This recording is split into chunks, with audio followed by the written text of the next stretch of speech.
She was just another LA girl with dreams of stardom. And now she's about to take on the most challenging role of her life. She knows she's a role model for many little girls out there, and she knows the immense pressure that is on her. We'll talk to Meghan Markle's first boyfriend. She walked up to me and just kind of laid one on me. And track the future royal's meteoric rise to fame. From little-known actress She's done everything from be a suitcase girl on Deal or No Deal to TV gold. Suddenly she was catapulted into earning $50,000 an episode. To global humanitarian and champion of women's rights. Women don't need to find a voice. They have a voice, they need to feel empowered to use it, and people need to be encouraged to listen. And how, when she least expected it, she met and fell in love with a prince. Yes, it was definitely a setup. It was a blind date. She's older than Prince Harry. She's a divorcee. She's biracial. All of these things make her quite unique. How will she use her new platform to transform the British royal family? She's not just an English rose. She is an international woman with an international outlook, and together they're going to set the world on fire. She's a stick of dynamite, and she's utterly fascinating.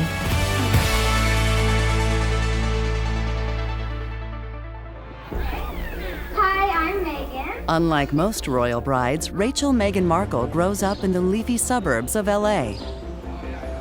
Meghan Markle, born August 4th, 1981, which actually is the Queen Mother's birthday. She was born and raised in California to a Caucasian father and her African-American mother, Doria. And she had, by all accounts, an incredibly happy childhood. Her father, he worked on a show called Married with Children, which was very popular in the US. Doria is very much a self-made woman. She had a desire to be a social worker. She actually took a master's degree at the University of Southern California and emerged a mature student. So she's determined, she has a very strong moral compass, and I think that Meghan has inherited that.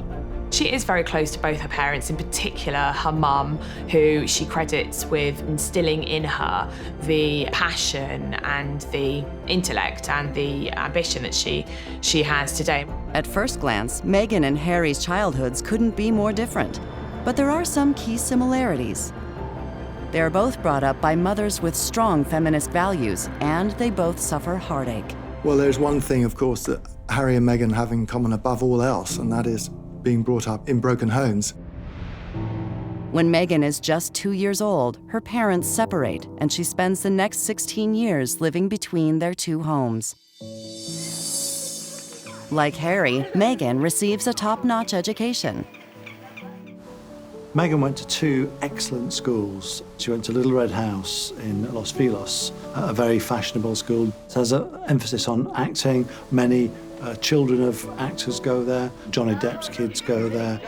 When she was there, Scarlett Johansson was there for a short period of time. She was known to be one of the nicest people in school. She stood up to bullies. She was kind to everyone. And while she was wildly popular, she was the kind of popular that came with intelligence and kindness. While Harry's childhood is playing out on the world stage, Meghan is seeking her own platform. If you're brought up in an entertainment town like Los Angeles, you tend to go into the entertainment field. Meghan, as a little girl, loved to be on stage. You know, Wheels on the Bus was one of her first parts, and When the Grinch Stole Christmas was another. The Grinch got a wonderful, awful idea. At 13, Meghan signs up for a summer theater camp run by her local church. It's here that she meets her first love. Remember your first kiss? Joshua Silverstein, I was 13. Where did it occur? It was like a summer camp, and I kissed him. You kissed him? I think immediately I saw her and thought, oh, she's very pretty. You know, I liked her curly hair, I liked her freckles. She wasn't a girly girl. She had a toughness about her that was endearing and could stand up for herself. The picture that I have of the first kiss, she walked up to me and just kind of, you know, laid one on me. And I think I remember thinking, well, wait, I wasn't ready. But I also remember experiencing her applaud her own bravery. You know, that she had worked up the courage to make the move and do the deed. Luckily for Harry, this summer romance is short-lived. Meghan and I had gone to see Clueless with other people from the camp. I decided I wanted to go hang out with my friends versus stay and watch the whole film. And so I got up and left the theater. And I remember her being disappointed because she said, you left me during the kissing scene.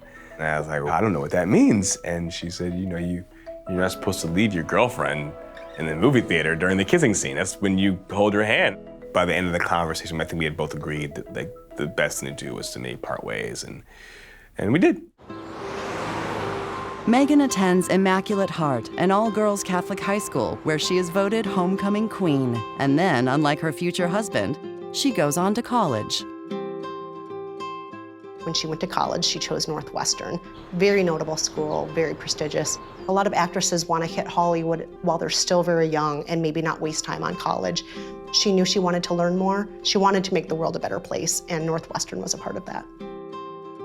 After graduating, Meghan moves to Argentina. What a lot of people don't know is that Meghan's first choice wasn't to be an actress, it was to be a diplomat. She went down to Buenos Aires as an intern at the embassy down there. It was, for her, one of the most exciting but also scariest times of her life. She was in a motorcade carrying the then Treasury Secretary, who was due to meet the President of Argentina. There were protests, there were riots, and the motorcade was surrounded by people with placards, smashing them against the windows, and she was terrified. But Meghan will not go on to become a diplomat. She actually took the Foreign Service test, and she failed it. If she'd passed, we might be talking about Ambassador Markle today. At 21, Meghan returns to LA and sets her sights once again on Hollywood. But the road to stardom isn't easy, as this video taken early in her career shows. The aftermath of the audition, and it went pretty well. We just had to dance crazily, and so I did, and it was tiring. She's been to endless auditions, but for the most part, she was getting one line here, a couple of lines there.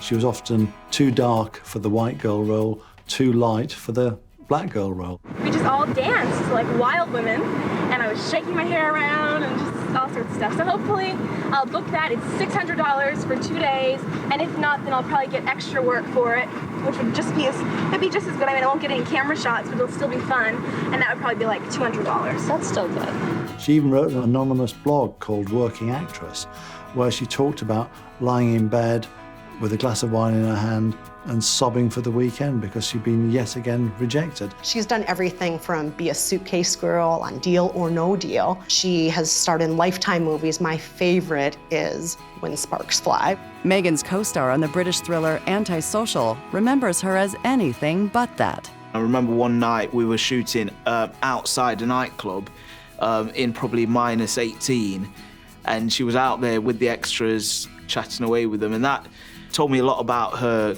character. She didn't see herself any higher than anyone else. Off camera, Meghan is living a very different life to Harry, the notorious party prince. When we weren't on camera or on set, so she was back at the hotel working on lines with no makeup on and her jogging bottoms on. And then in 2011, the hard work pays off when she lands the role of a lifetime.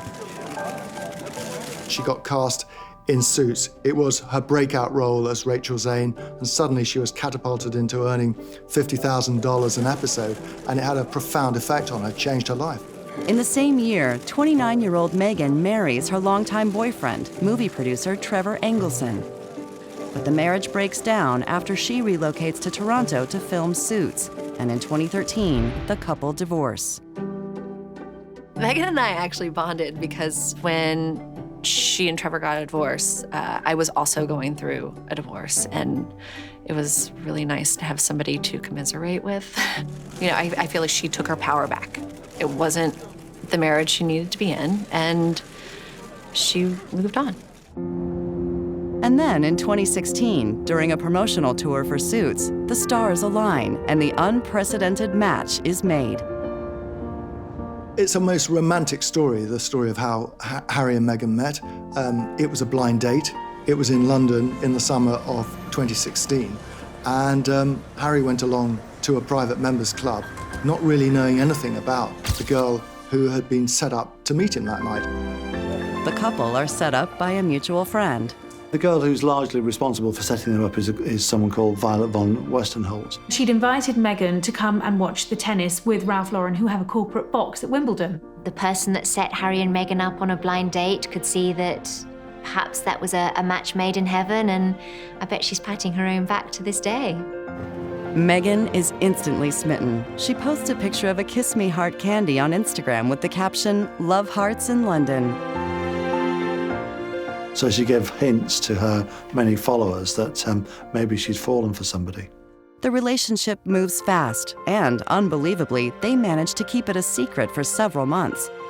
By their own admission, they'd only been on one date and suddenly they were planning a romantic holiday together. So things have moved quite quickly. I think there's something quite magical about the whole love at first sight nature of Harry and Meghan. In September 2017, they surprised the public, appearing together for the first time at the Invictus Games in Toronto. I don't think that I would call it a whirlwind in terms of our relationship. Obviously, there have been layers attached to how public it has become after we had a good 5-6 months almost with just privacy, which was amazing. But no, I think we were able to really have so much time just to connect, and we never went longer than 2 weeks without seeing each other, even though we were obviously doing a long-distance relationship. So it's we made it work. And then on November 27th, 2017, just 18 months after that first date, the news the world has been waiting for. Harry, when did you know she was the one? When did I know she was one? The very first time we met.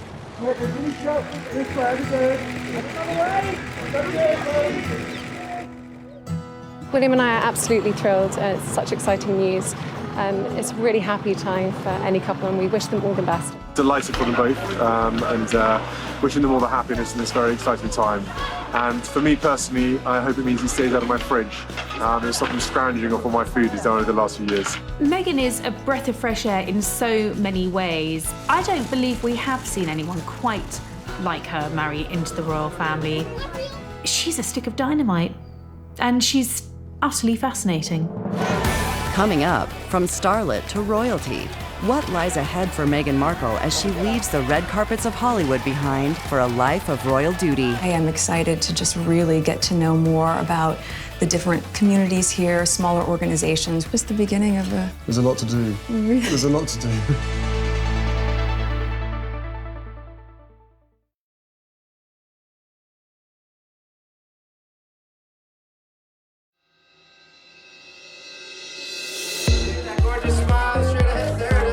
She is a fashion icon.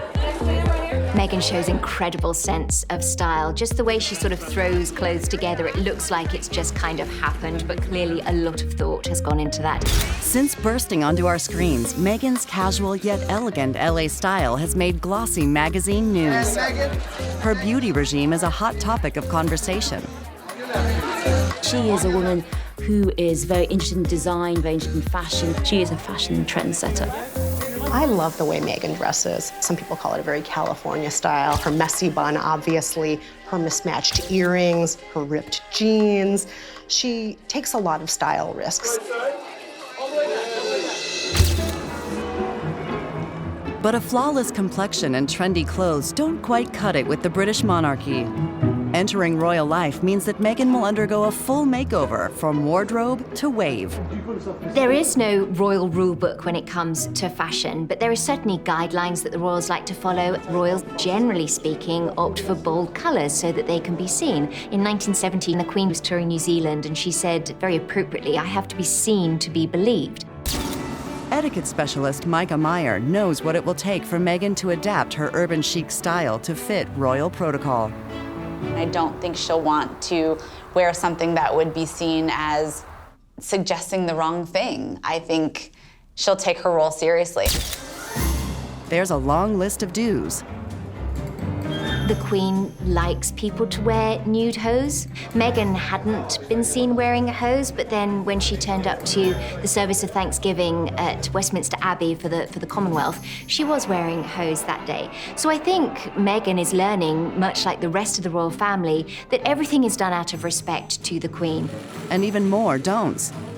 We're not going to see short dresses, short skirts, short shorts any longer. I think we'll see her with less open shoulders.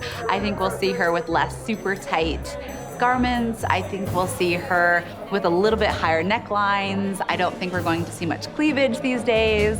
I think we are definitely going to see Meghan's style evolve, and rather quickly. She's following in Princess Diana's fashionable footsteps. They are big shoes to fill, but Meghan is proving that she's up to the task. There is a little bit of a hint of Princess Diana there with, you know, the classic coats and the hats. I think she's kind of become a little bit more sleek and elegant, a little bit more kind of what we think is quintessentially British.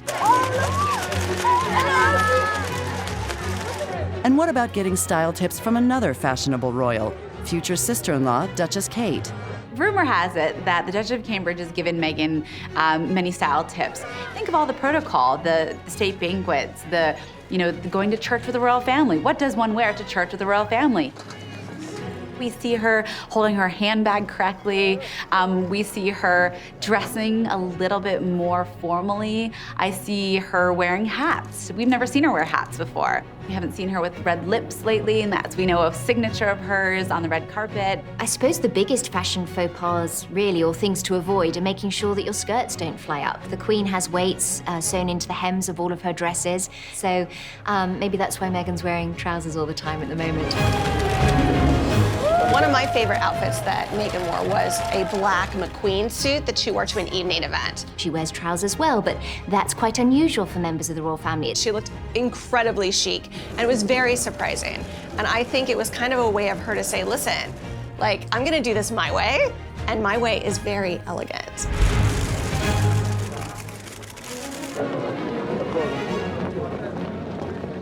Her style choices won't just be on display in the UK. Like other royals before them, Meghan and Harry will soon begin royal tours abroad. And for that, she'll need to be a different kind of fashion ready. In the past, we've seen royals give nods to the countries they're in. For instance, we saw the Duchess of Cambridge with that beautiful Canadian maple leaf when she traveled to Canada. We saw her also when she went to India. She was wearing a local designer's dress that sold out instantly, globally. So I think we're going to see Meghan really embracing the culture she visits. We've already seen her donning a tartan coat and a handbag made by Scottish designer Strathbury during a trip to Edinburgh. And in Wales, she wore jeans made by a Welsh manufacturer. It showed to me how considered she is and the fact that she's going to be thinking through what she's going to be wearing very carefully.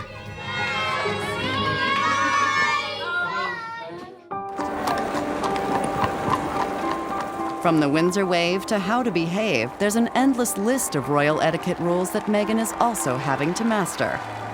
Meghan would be kind of going through what we've been jokingly call Princess Boot Camp, because she has had to work on everything from how to sit, how to stand, how to wave.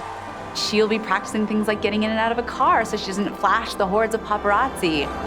Well, Meghan's going to have to get used to the pecking order, the hierarchy. But she'll have to learn what her place is as far as the other members of the royal family go. Meghan Markle comes from a land and a people where they bow and curtsy to no man. And she's found herself curtsying to the Queen, curtsying to Kate Middleton in private. Figuring out just who to curtsy to is a job of its own. The protocol changes depending on who is present. There are so many different layers to who curtsies to who and why and how, and the seniority within the members of the royal family. She is the future wife of the Queen's grandson. He is below his brother, Prince William, who's the future king, and also below Prince Charles, and also as a result, Camilla Parker Bowles, who's the Duchess of Cornwall. She's probably going to be given a chart, and she'll really need to memorize this. In fact, I remember Charles Spencer, Diana's brother, he was at one of these functions. He said he ended up bowing so often, he ended up bowing to one of the footmen. Meghan has a lot of work to do. The etiquette surrounding royals, I think the Americans do find both fascinating and bizarre in equal measure. This whole notion of people standing on ceremony, bowing and curtsying, what cutlery you use at dinner, when you can arrive, when you can leave. The fruit course would be interested, so you wouldn't just sort of grab an apple and peel it and eat it. You would have to use a knife and fork with it. And there's a whole different rules for mangoes and I think even bananas. I think she's slightly daunted, or has been in the past, by this role that she's having to take on. But I think more than anything else, she's really excited. This is Meghan Markle Mark II. This is the reinvention of Meghan Markle. Meghan is better prepared to deal with the Royal Goldfish Bowl because she has been an actress. She's used to the paps, but what she's had is going to quadruple, is going to be 10 times its huge amount of attention. A royal bride is never out of the spotlight. She knows she's a role model for many, many little girls out there, and she knows the immense pressure that is on her.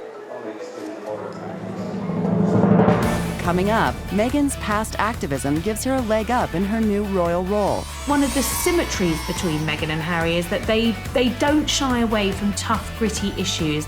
And she makes a very public stand on women's rights. There is no better time than to really continue to shine a light on women feeling empowered and people really helping to support them, men included in that.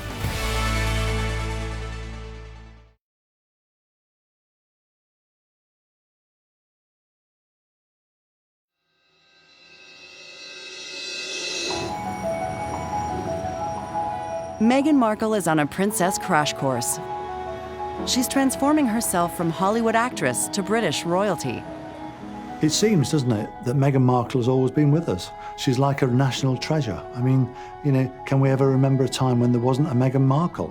Some aspects of royal duty have come naturally. One of the things that immediately bonded Harry and Meghan during those early dates was their love of charity work. Charitable work really is the bedrock of royal life, and I think what makes Harry and Meghan such a great team is the fact that they share very common interests. Meghan has been an activist since she was in elementary school. When I was 11 years old, and I went to school here locally in LA, and the class was very small, and we were watching TV, and this commercial came on for a soap manufacturer. And in the tagline of the commercial, it said, "Women all over America are fighting greasy pots and pans." And two of the boys in my class said, "Yeah, that's where women belong, in the kitchen." She wrote to Procter & Gamble, and she was also reaching out to very notable high-ranking women in the world, including the very famous attorney Gloria Allred and First Lady Hillary Clinton. The response was that Procter & Gamble changed their advertising from women all over America to people all over America. And Meghan took that as a great sign that you can make a difference. Meghan's work for gender equality has won her the title of Advocate for UN Women. She's talked very openly about sexual harassment, about women's education. When she was in Suits, she complained to the producers because there were way too many scenes where her character emerges from a shower wearing a towel. So as a result, she won her battle and they cut down on that. She's a counselor for One Young World and a global ambassador for World Vision. Meghan has been Rwanda a number of times for the Clean Water campaign. Harry has got his charity Sentebale, which is based in Lesotho, which is a tiny African nation most people had never heard of before Harry got involved. And so I think this shared interest in Africa really rocks their world.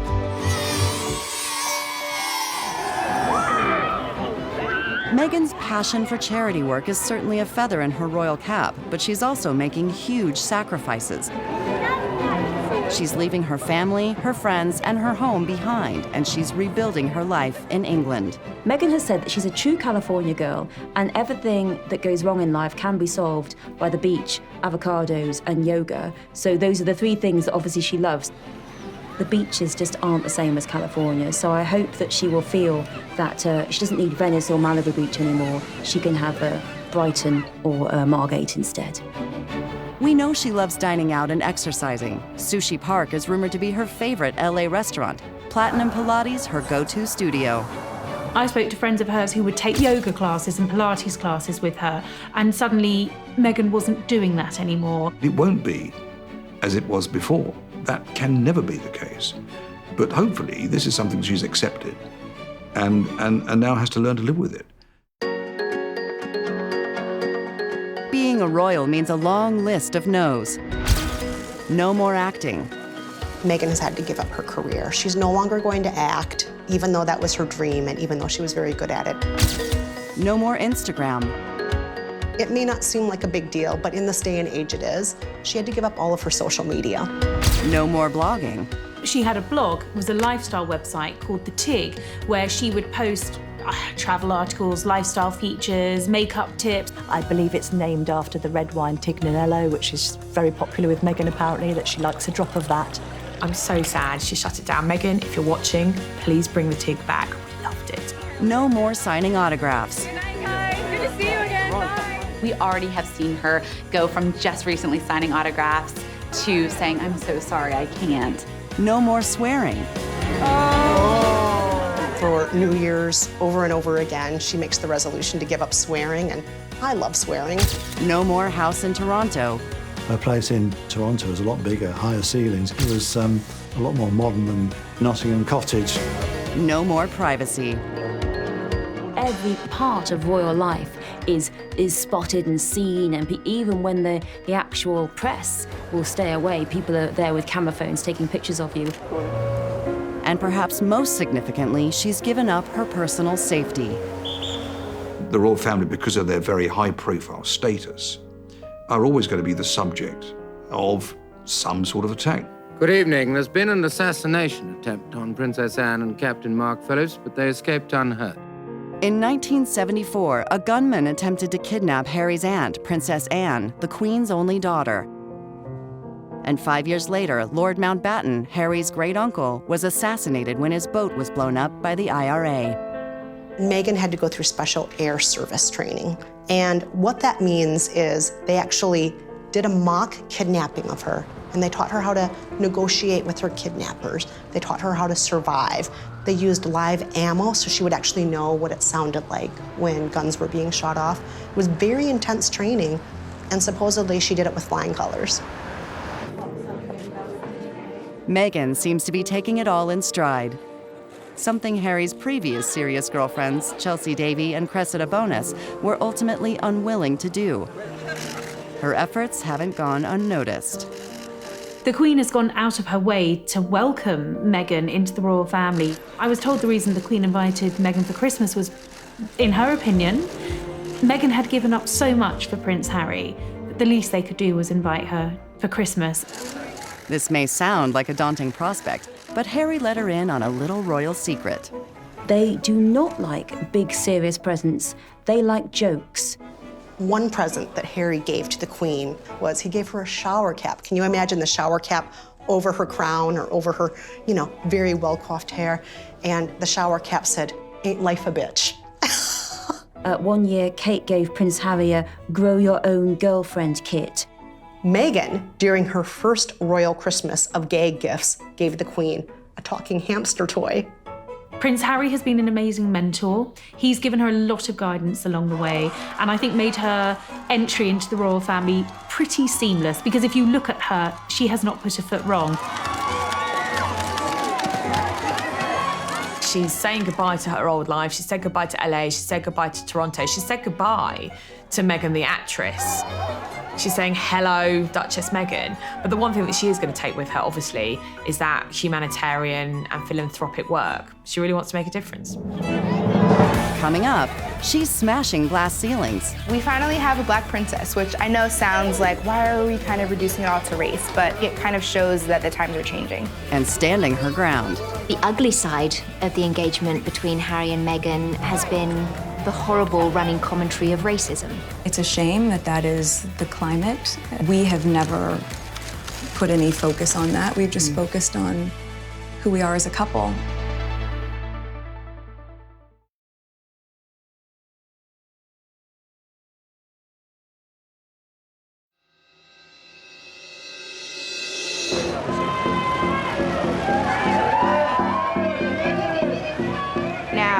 There's a lot happening in the world, so we all need something fun and joyful, of course. So what's better than a royal wedding? But I'm particularly excited about this royal wedding because Meghan Markle.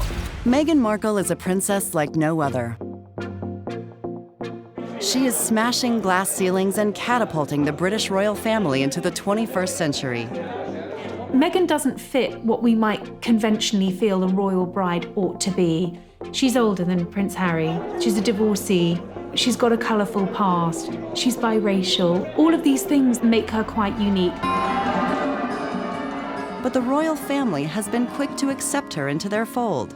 Prince Harry set the tone totally. It was absolutely, she's the one, I don't care, I'm having her, and you better accept her. There's a sense from the royal family that they're just delighted that Harry's found someone he can settle down with. You have to remember that the Queen, she had to witness 3 out of her 4 children divorcing. All she really wants, having been married for 70 years herself, is for her grandchildren to be happily married themselves. Meghan isn't the first American actress to marry royalty.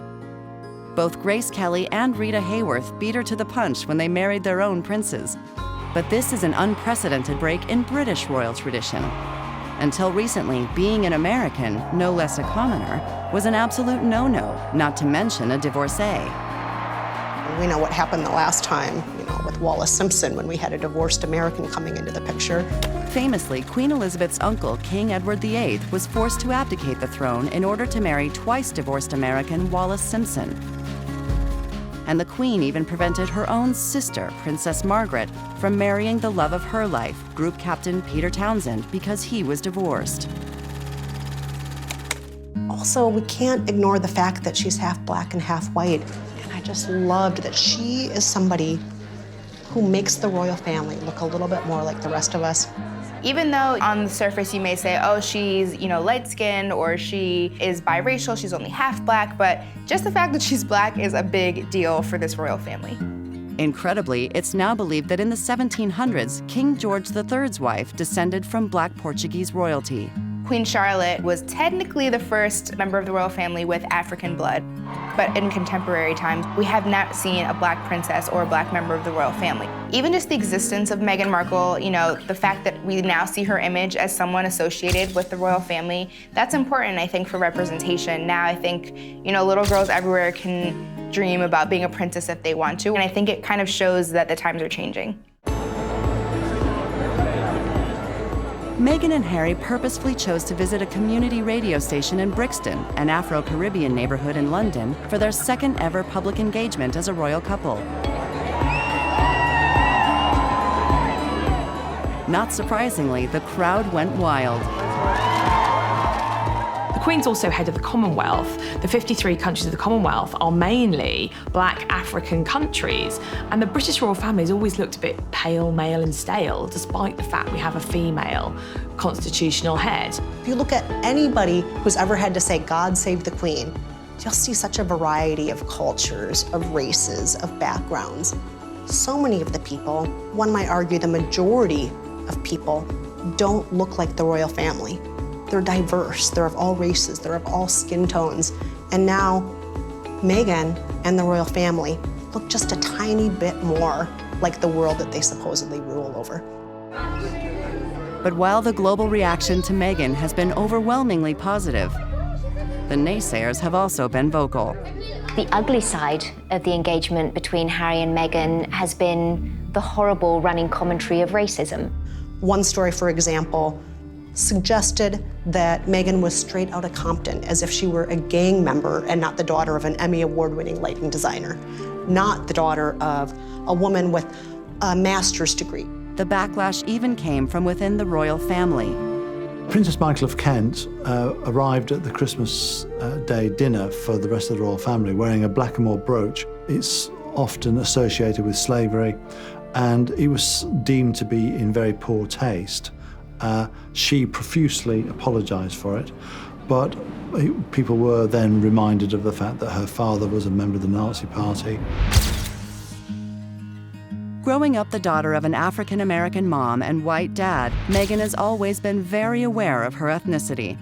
She's talked a lot in the past about race and how she felt so confused growing up. She tells a lovely story, actually, about her father bringing home 2 sets of Barbies. He brought home a white Ken doll, but an African-American Barbie, so that she could have a blended family. But despite all of the sexism and the racism, Meghan has just handled it so well. Of course, it's disheartening.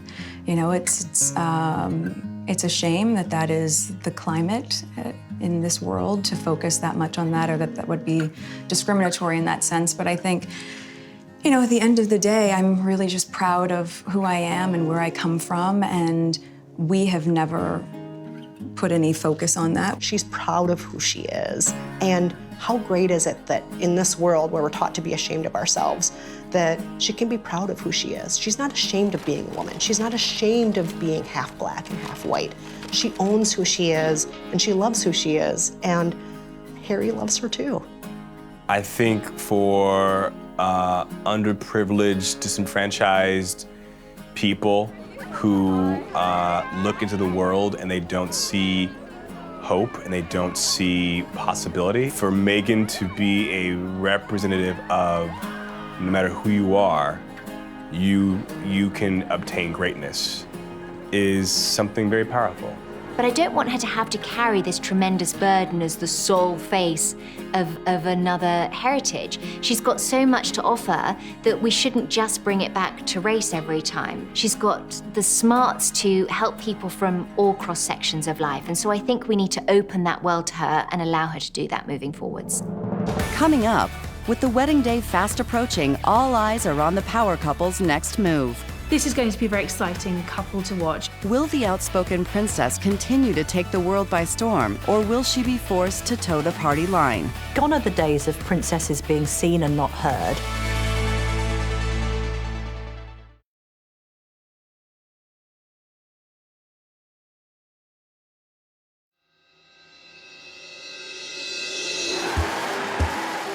As the royal wedding nears, Meghan mania reaches a high. I've seen lots of people saying, oh, she's so lucky she landed Prince Harry, but actually no, Prince Harry's rather lucky to have landed Meghan Markle. And while it's clear that Meghan is adapting her life to fit in with her new royal family, she's also changing them. I think Meghan is going to absolutely modernise, absolutely revolutionise the monarchy. So what does the future hold for Meghan and for this globally adored royal duo? Obviously, we're all looking forward to the royal wedding, but I'm actually most intrigued to see what's going to happen once they are married. I think this is going to be a very exciting couple to watch. It's obvious that charity work will be front and center for this power couple. I've just been here for 3 months, right? And in that amount of time, but with that said, for me, it's very important to, even if you're doing it quietly behind the scenes, is meeting with the right people, meeting with the right organizations behind the scenes quietly, learning as much as I can so that I can maximize the opportunity we have here to really make an impact. To be fair to Meghan, she's hit the ground running since they got engaged in throwing herself into royal life. So typically you would expect it to be a much more softly approach. She would get married and then do a number of engagements as Harry's so-called +1. What we've witnessed is her being thrown in at the deep end, but seemingly welcoming the notion of trying to find out more about the UK and in turn the Commonwealth. And she will no doubt continue to champion issues close to her heart, but now with Harry by her side. When I look at Harry and Meghan, I can't help but feel so excited because he'll give her a stage where she can do more of the work she really cares about. It's almost like Diana died at 36, and here comes a 36-year-old Meghan Markle who kind of picks up the baton. I'm convinced that Diana would have been very impressed by Meghan, and she would see Meghan and she'd be thinking, good on you, girl. We know that Meghan is a feminist. In fact, she's revealed that Prince Harry is a feminist too. The last charity trip Meghan did was going to India to meet with young women and girls living in the slums in Mumbai who are ostracised from society when they menstruate. Because if you don't help girls with their periods, then they can't go to school, they can't do a job. And I think one of the symmetries between Meghan and Harry is that they don't shy away from tough, gritty issues. The transition of this out of my career but into the role is that the causes that have been very important to me I can focus even more energy on, because very early out of the gate, I think you realize once you have access or a voice that people are willing to listen to, with that comes a lot of responsibility, which I take seriously. And I don't see it as giving anything up, I just see it as a change. It's a new challenge, it's a new chapter. And although the British royal family is famously politically neutral, Meghan shows no sign of staying quiet when it comes to women's rights. You'll often hear people say, but you're helping women find their voices. And I fundamentally disagree with that because women don't need to find a voice. They have a voice, they need to feel empowered to use it, and people need to be encouraged to listen. Meghan, at the first Royal Foundation Forum, the four of them, Kate, William, Harry and Meghan, were on the stage and all the press was there. Meghan quite loudly and very proudly name-checked Time's Up, Me Too. And I think right now in the climate that we're seeing with so many campaigns, I mean, with Me Too and Time's Up, there is no better time than to really continue to shine a light on women feeling empowered and people really helping to support them, men included in that. And she's clearly got some strong views on the subjects. We want somebody punchy and feisty on the world stage. Will we also see Meghan channel that feminism inside the palace walls? She knows that she is marrying into a family that is largely modelled on tradition. And one of the things that she will have learned from spending her first Christmas at Sandringham is that at Christmas Eve, on 10 o'clock on the dot, the men retire to the drawing room to smoke cigars and to drink port, and the women are not welcome at that. She would probably find culturally quite unusual, a little bit different, but I think she would always be very respectful of those family traditions. She's clever enough and sensible enough to realise that you don't rock the boat, certainly not when it comes to royal family and their age-old traditions, particularly at Christmas. Perhaps she'll let the macho Christmas booze fest slide, but she may have already started the demise of another decades-old royal tradition. It's traditional during the period of Christmas on Boxing Day for Prince Philip to lead the royal family on an annual Boxing Day shoot. Meghan shirked this ritual on her very first Christmas at Sandringham. We understand that Prince Harry didn't join the shoot for the first time out of respect for his girlfriend, who is an animal rights activist and I think quite staunchly against hunting. And in fact, I've not heard of Prince Harry going shooting, one of his favourite pursuits, for some time.